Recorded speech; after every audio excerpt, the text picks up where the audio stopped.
سجادہ نشین. سجادہ یہ جو الفاظ ہے یہ فارسی کا ہے.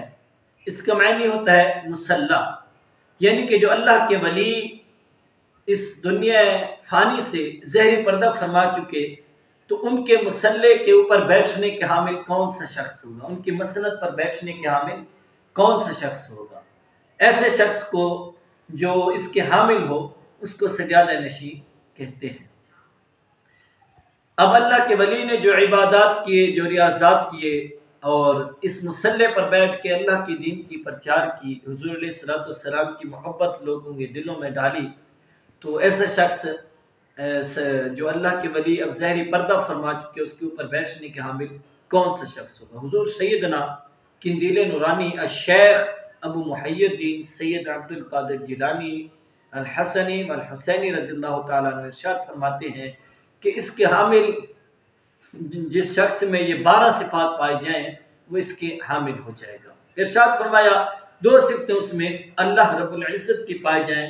فرمایا پہلی صفت اس میں غفار، ان صفتوں کا جو حامل ہوگا اس میں یہ جو 2 صفتیں پائی جائیں یعنی کہ ان کا مظہر نظر آئے. مطلب غفار کے معنی ہے بخش دینے والا، معاف کر دینے والا. پیر صاحب میں، سجادہ نشین صاحب میں جو گدی نشین بنے ہیں ان میں یہ صفت پائی جائے. فرمایا کیا؟ غفار، بخش دینے والا ہو، لوگوں کو بخش دینے والا ہو. پھر ارشاد فرمایا دوسری صفت غفار، عیبوں پر پردہ ڈالنے والا ہو، عیبوں پر پردہ ڈالنے والا ہو. یہ 2 صفتیں جس میں پائی جائے. فرمایا یہ 2 صفتیں اللہ کی. پھر ارشاد فرمایا 2 صفات عاقد عالم نور مجسم احمد مجتبی جناب حضرت محمد مصطفیٰ علیہ السلام کی پائی جائیں.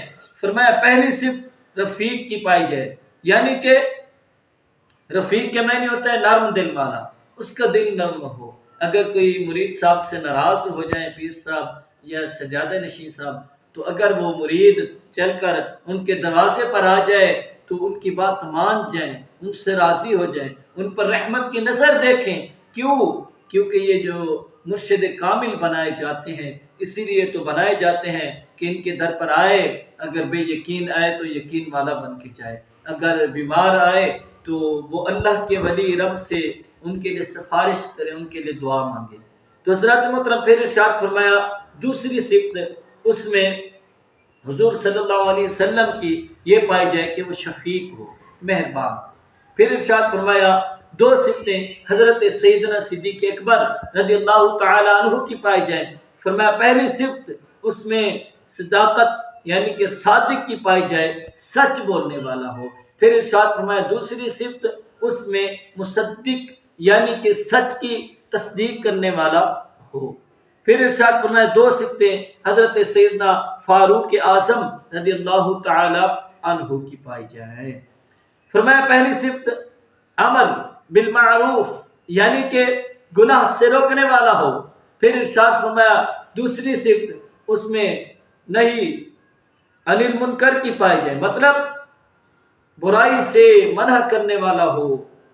عمل بالمعروف نیکی کا راستہ بتلانے والا، نیکی پر عمل کرنے والا، نیکی کا حکم دینے والا ہو. حضرت محترم کوئی سوال کر سکتے ہیں کہ مولانا صاحب آپ نے یہ تو بتلا دیا مگر یہ آپ کس زمانے میں بیٹھے ہیں؟ کیونکہ اس زمانے میں لوگ کہہ سکتے ہیں کہ جی یہ بڑا ٹیکنالوجی کا زمانہ ہے، یہ بڑا جدید دور آ گیا ہے، آپ کس دور کی بات کرتے ہیں؟ تو حضرات محترم ہمارا حکم، ہمارا فریضہ اور ہمارے لیے جو ضروری ہے وہ یہ ہے کہ ہمارا کام ہے ہم امر بالمعروف نیکی کا حکم دیں، سامنے والا مان جائے، نیکی کرے تو ہمیں بھی ثواب ملے گا، اگر نہیں کرتا تو ہمارا کام ہو گیا، ہمارا فرض ادا ہو گیا. پھر ارشاد فرمایا دوسرا گناہوں سے منع کرنے والا ہو، گناہوں سے روکنے والا ہو. اگر کوئی شخص نہیں رکتا ہمارا کام ہے اسے کہہ دینا کہ اس گناہ سے باز آ جاؤ، اس گناہ کا عذاب یہ ہے، اس گناہ سے یہ ہوگا. ہمارا کام ہے حکم دینا، اسے بتلانا، اسے سزا بتلانا. اگر مان جائے تو سبحان اللہ، اگر نہیں مانتا تو اب ہمارا کام، ہمارا جو فرض تھا وہ ادا ہو گیا. پھر ارشاد فرمایا 2 صفتیں اس میں حضرت سیدنا عثمان غنی رضی اللہ تعالی عنہ کی پائی جائیں. فرمایا پہلی صفت اس میں یہ ہو شب بیداری کرنے والا، مطلب راتوں کو جاگ کر اللہ رب العزت کی عبادت کرنے والا ہو، یعنی کہ عشاء کی نماز پڑھنے کے بعد وہ اللہ کے ولی یا سجادہ نشین صاحب یا آپ کے مرشد کامل جب نماز پڑھ لیں تو بیٹھیں کچھ دیر کے لیے اپنے رب کے راز و نیاز کی باتیں یا کہ ذکر الہی میں مصروف ہو جائیں یا کہ نوافل میں مصروف ہو جائیں۔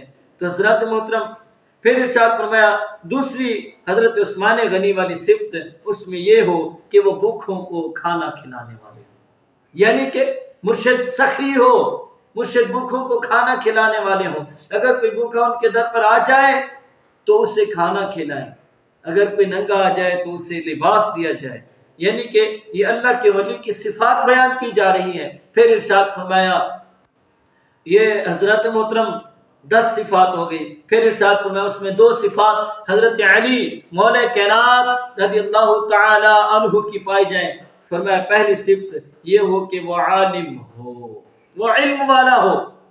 علماء فرماتے ہیں کم سے کم اس کے پاس اتنا علم ہو کہ اگر اسے کوئی مسئلہ درپیش آئے تو وہ خود کتابوں سے نکال کر پڑھ سکے، اگر کسی مرید کو مسئلہ پیش آئے تو انہیں سمجھا سکے۔ پھر ارشاد فرمایا دوسرا وہ شجاع ہو، یعنی کہ دلیر ہو۔ حضرت محترم اگر کوئی شخص گناہ کر رہا ہے یہ گناہ اس کے سامنے عام ہو رہا ہے تو اسے روکنے والا ہو، اس کے سامنے ڈٹ جانے والا ہو، یہ نہ کہے جی ہم نے اپنی گدی بچانی ہے جو جیسا کرتا ہے کرتا رہے، نہیں، بلکہ ایسا ہو کہ اگر کوئی شخص گناہ کرے تو اس سے روکا جائے اور اسے کہا جائے، اسے وہ سجادہ نشین صاحب جو ہیں جو پیر صاحب ہیں جو پیر صاحب کی مسند پر بیٹھے ہیں وہ اسے کہیں کہ اس گناہ سے باز آ جاؤ، اس گناہ کو عام نہ کرو، اس گناہ کو ختم کر دو، یعنی کہ وہ گناہوں سے روکنے والے دلیر ہوں، بزدل نہ ہوں۔ تو حضرات محترم یہ صفات اللہ کے ولی کی ہیں۔